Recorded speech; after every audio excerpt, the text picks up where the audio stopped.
no sunshine when she's gone.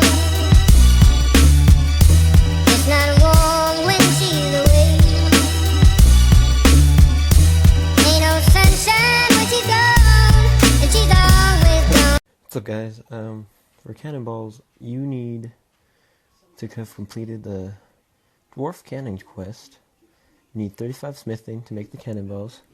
You also need a decent amount of steel bars because that's what you're going to be making your cannonballs with. And you're also going to need an ammo mold. So, my recommended items for this would be an Accumulator, a Magpie pouch, which requires 47 summoning. And those two things are because Ava's Accumulator can get you different things like arrows and extra stuff to make money while you're just standing there. And the arrows stack on, if you wear a steel arrow, they just stack on your worn items. Gets you a decent amount of money. Magpie pouch, the reason I recommend that is because it's a forager and it's a beast of burden. Well, I guess, because it forages for rings and gems. So there's been a few times when I'm just standing there and it finds me a diamond, which is pretty cool. They're like 12k right now, so free 12k while I'm making cannonballs. And I also recommend a close furnace, such as Edgeville. That's the one I'm using. And for Edgeville furnace, you actually need Varic task set number 1, because you get a set of Varic armor. And you can always use like a different furnace, but I highly recommend Edgeville.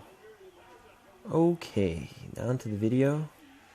As you can see here, I'm just kind of in the Edgeville bank, and I'm just going to show you here what we're going to be doing to make cannonballs. It's actually really easy. You just get a steel bar, and you have to just put it in a furnace. Well, you have an ammo mold in your inventory, and because of that, I'll show you here the cost breakdown. So I got one cannonball here because I don't know, that was just a mistake on my part. You'd ask probably, why would I waste money and change 1k into 400? Well, I'll show you.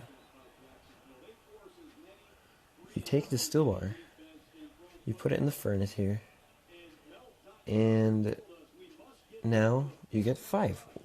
Because I had one before, you get 4 cannonballs per steel bar. And the cost of 4 cannonballs is about 1.6.5k.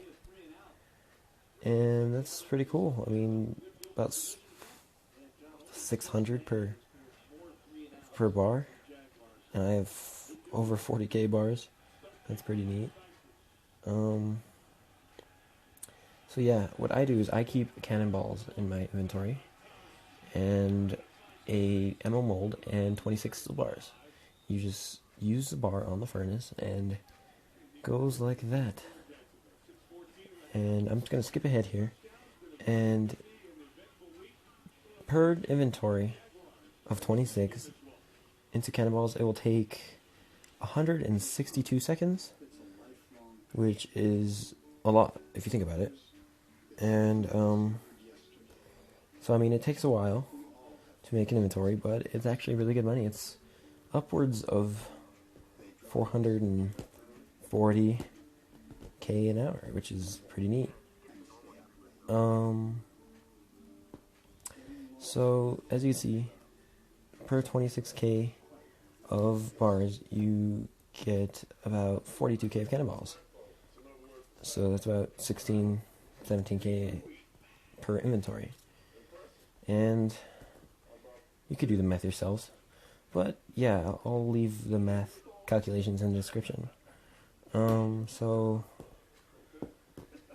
pretty much you're just using these bars on the furnace. It's pretty boring, but that's why you keep the Accumulator to make it to steel arrows, and then later on you can use, if you have the summoning level, use Magpie pouches.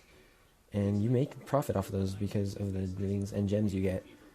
For every pouch I've used, I've actually gotten profit.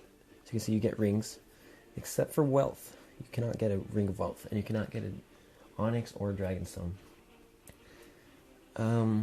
But pretty much every other ring and gem besides the semi-precious is such an opal, jade, and red topaz. You can't get those. So every basic gem and basic ring and basic enchanted ring, such as ring of forging and recoil and dueling and life.